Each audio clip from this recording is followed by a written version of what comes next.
Stop. Look at the nearest clock. Watch the second hand tick, tick, tick. You think you're watching time pass, right? You think time is this invisible river flowing in the background, dragging the universe along with it.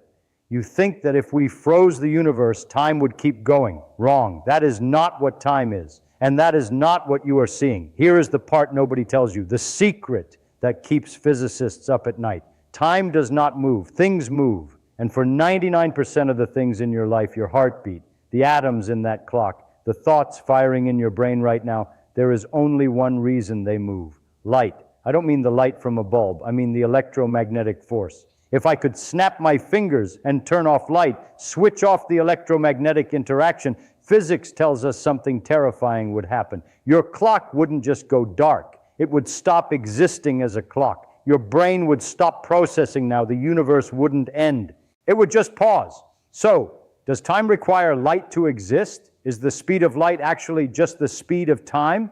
Close your eyes. I'm going to show you that you aren't just seeing with light. You are ticking with it.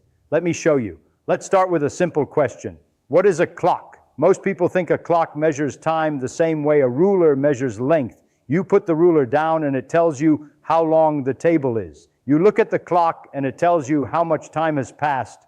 Wrong. That is the mistake everyone makes. A ruler measures something physical that is sitting right there. A clock does not measure time. A clock counts events. It counts ticks. It counts swings of a pendulum. It counts the vibration of a quartz crystal. It counts change. Here's the thing. If you take the battery out of your wall clock, the hands stop moving. Did time stop? You'd say, no, obviously not. My watch is still running. Okay, what if we stopped your watch? What if we stopped the sun from moving across the sky? What if we stopped your heart from beating? What if we stopped every single atom in the universe from vibrating? If absolutely nothing changes, not a single particle moves, does time still exist? Close your eyes and imagine this. Imagine a universe that is completely empty. No stars, no gas, no light, just void. Now imagine waiting 1,000 years. Here is the problem. In that empty void, there is no difference between 1 second and 1 billion years. Without an event to mark before and after, time is meaningless. That sounds like philosophy, but it's actually cold, hard engineering. Time isn't a container that the universe sits inside. Time is just the frame rate of reality. Think of a movie. A movie feels like a continuous flow of time, right? But if you zoom in, it's just static pictures flashing 24 times a second. Change the picture, time moves. Freeze the picture, time stops. So for time to exist, we need the picture, quote unquote, of the universe to change.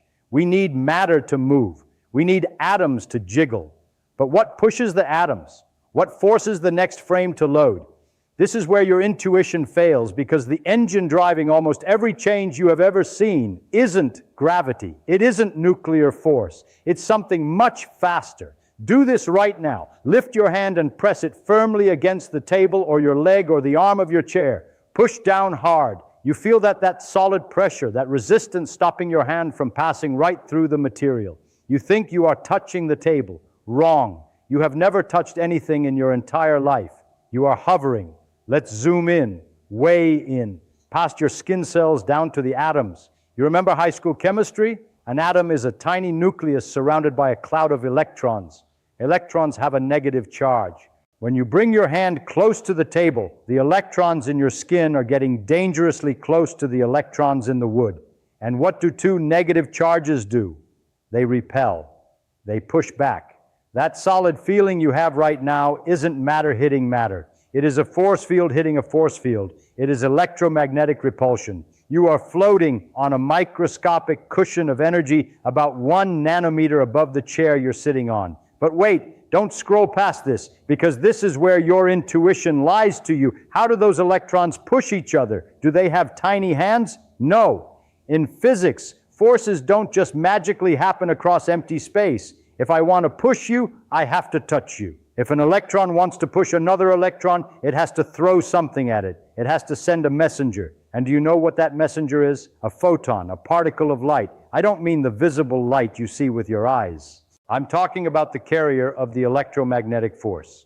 When your atoms push against the table, they are literally trading a blizzard of virtual photons to transfer that momentum. Think of two people on an ice skating rink. If one person throws a heavy medicine ball to the other, the thrower slides back and the catcher slides back. They move apart without ever touching that medicine ball. That is light. Every push, every pull, every friction burn, every chemical reaction, it is all just a game of catch played with light particles. So if physical change requires atoms to push each other, and atoms can only push each other by exchanging light, then without light, nothing can push, nothing can pull, nothing can change. And this is where it gets weird, because if we turn off the ability to exchange those photons, the universe doesn't just stop moving, it breaks. Think about this. Imagine we have a magic switch. This switch doesn't turn off the sun, it doesn't turn off electricity. It turns off the electromagnetic interaction. It turns off the ability for charged particles to see each other. It deletes the photon. Click. What happens?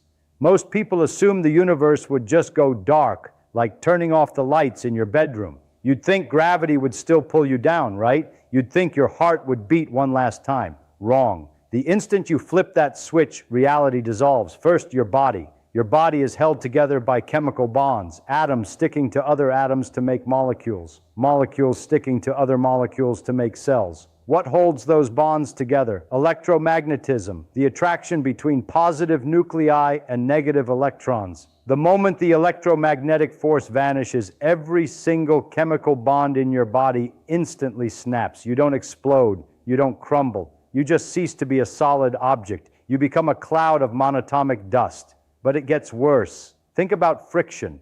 Friction is what stops your feet from sliding through the floor. Friction is what allows a car to turn. Friction is electromagnetic. Without it, everything slides forever. Think about light itself. Light carries information. It tells your eyes that a car is coming. It tells your skin that the sun is hot. Without light, no information can travel between atoms. You might think I'm exaggerating. I'm not. In this dark universe, nothing can push anything else. One atom can pass right through another like a ghost. Matter becomes transparent to itself. If matter cannot interact, it cannot change state. If it cannot change state, no events can happen. The universe becomes a collection of lonely particles drifting through the dark, unable to touch, unable to see, unable to change. So here is the terrifying question. If nothing changes, did time stop? If I freeze a movie on a single frame forever, is the movie still playing? No, the movie is over. Here's the thing, the universe is lazy. It only does what it has to do, and it only calculates time when it needs to process an interaction. If we remove the force that causes 99% of all interactions in the universe, we remove the need for time. We remove the tick. But wait, you might say, okay, but my watch is mechanical. It uses a spring. It doesn't use light. Wrong. Let me show you why your mechanical watch is actually powered by light. Now look at your hand again. It's lying to you. You see a solid object, you see skin, you see muscle, you see bone, but you don't see the battery that powers it. And that battery is pure, unadulterated light. Let's take that mechanical watch you're so proud of, the one with springs and gears. You wind it up and the spring stores energy. As it unwinds, the gears turn and the hands move. See, you say no light involved, just mechanical energy. Wrong. Where did the energy in that spring come from? It came from your muscles when you wound it, okay? Where did your muscles get the energy? From the food you ate, from the chemical bonds in sugar and fat. And what holds those chemical bonds together? Electromagnetism. The energy stored in that spring isn't magic. It is potential energy stored in the arrangement of atoms. Specifically, it is the tension between the electron clouds of the metal atoms pushing against each other. When you wind the spring, you are forcing those electron clouds closer together against their will. You are storing energy in the electromagnetic field. When the spring unwinds, it releases that energy. It pushes the gears. And how do the gears push each other? Electron repulsion. Without the electromagnetic force, the spring would just pass through itself. The gears would pass through each other. The watch would dissolve into a cloud of metal vapor. Hold that thought. We need to break it because this applies to everything. Your heart beating, that's muscle contraction triggered by electrical impulses. Electromagnetism. A car engine exploding gas pushing a piston. That explosion is a chemical reaction releasing energy stored in molecular bonds. Electromagnetism, a burning candle, wax molecules breaking apart and reacting with oxygen, releasing photons as heat and light. Electromagnetism. Even your brain thinking, is he right now, is just neurons firing electrical signals across synapses. Electromagnetism, every single process that marks the passage of time, every tick of a clock, every beat of a heart, every thought in a brain, every sunrise, every season is fundamentally driven by the interaction of charged particles via the electromagnetic force. So if you remove the ability to exchange photons, you remove the ability to store energy, you remove the ability to release energy, you remove the ability to move matter, you remove the ability to think. That's not a coincidence. That's the rule. In a universe without light, there is no chemistry, there is no biology, there is no mechanics. There is only gravity and the nuclear forces which operate on scales so vast or so tiny that for all human purposes, time as we know it ceases to exist. So if time is just a measure of change and change is driven by light, does that mean you are made of light? People say time flies physically. That's impossible. Time doesn't fly, it ticks. And you are the ticking. Let's go back to high school biology. You learned that your body is a machine, a complex machine made of cells. Cells made of proteins. Proteins made of amino acids. What is happening inside those cells right now? There's a little protein called kainin. It's a tiny molecule that literally walks along filaments inside your cells, carrying cargo. It uses chemical energy, ATP, to move its little feet. How does it take a step? It changes shape. When it binds to an ATP molecule, the electromagnetic forces within the protein shift. Positive charges repel positive charges. Negative charges attract positive ones. The entire structure twists and snaps into a new configuration. Snap, one step forward, snap another step. That snap happens because electrons are pushing against each other. And how do electrons push? By exchanging photon. So every single movement inside your body, every muscle twitch, every nerve impulse, every cell division is fundamentally a series of electromagnetic interactions. But wait, there's a catch. Your brain is the ultimate clock. It doesn't perceive time directly, it perceives change. It processes a stream of sensory data, sight, sound, touch, and stitches it together into a coherent narrative. I am here. I was there. This happened before that. How does your brain process data?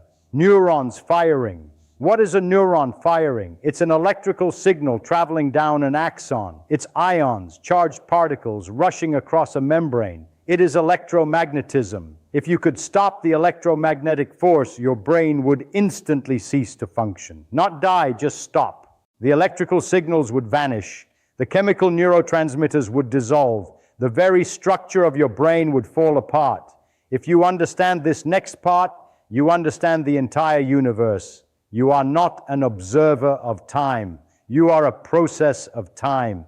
You are a collection of chemical reactions ticking away in a rhythmic sequence. And every tick is powered by the exchange of light. If the light stops, the reactions stop. If the reactions stop, you stop. If you stop, time stops for you.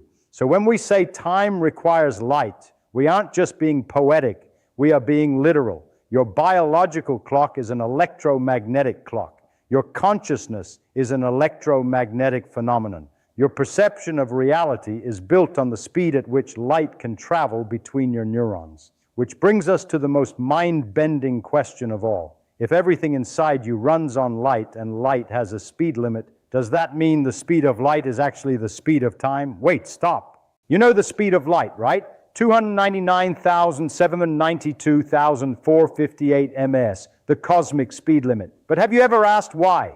Why that specific number? Why not infinity? Why can't things happen instantly? Here's the thing. The speed of light isn't just the speed limit for light. It is the speed of causality. It is the maximum speed at which any cause can have an effect. If the sun exploded right now, we wouldn't know for 8 minutes and 20 seconds. Gravity would keep pulling us. We'd still see it shining For those 8 minutes, the sun is gone, but its effect hasn't reached us yet. This is where your intuition fails. Imagine you are standing next to a friend. You reach out and push them. How long does it take for your push to reach them? Instantly. Wrong. It takes a tiny fraction of a nancon for the electrons in your hand to repel the electrons in their shirt. That force travels at the speed of light.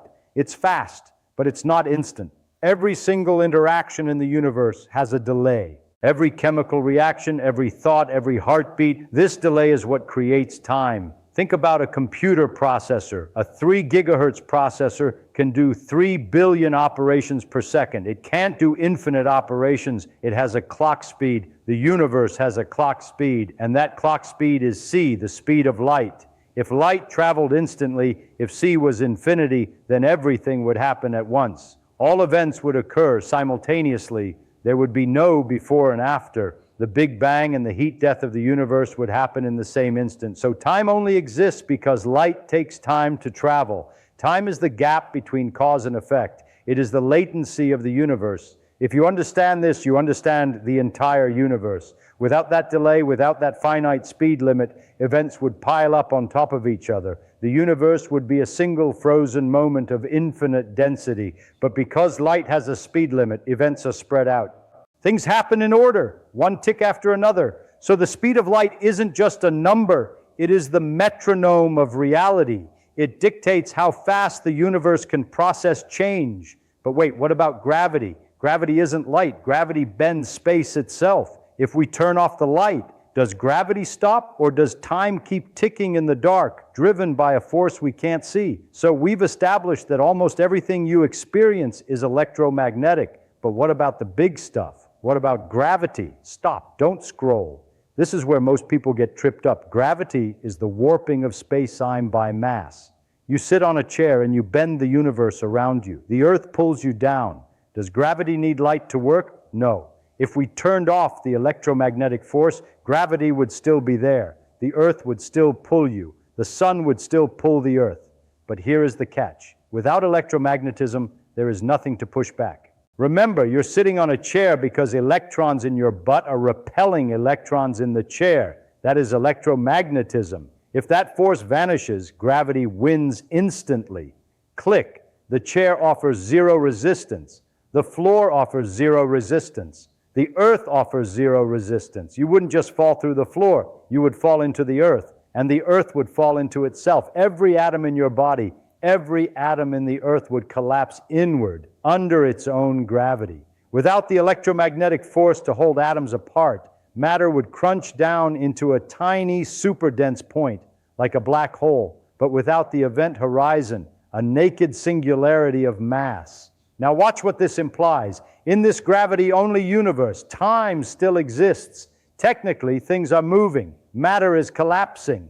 But it's a very boring kind of time. It's a one-way trip to a single point. There is no chemistry. There is no life. There is no complex structure. Just a relentless, accelerating collapse. And once everything has collapsed, once all the matter in the universe is a single point, time stops. Why? Because nothing else can happen. No more events, no more change, just a static point of infinite density. So gravity can move things, but it can't build things. It can't create complexity. It can't create a clock. To have a clock, to have a universe where things happen over and over again, you need a force that pushes back. You need a force that creates structure. You need a force that creates cycles. You need light.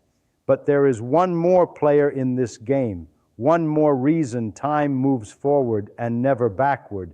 Entropy. And guess what? Entropy needs to do its job. If I play a video of an egg shattering, you know it's forward in time.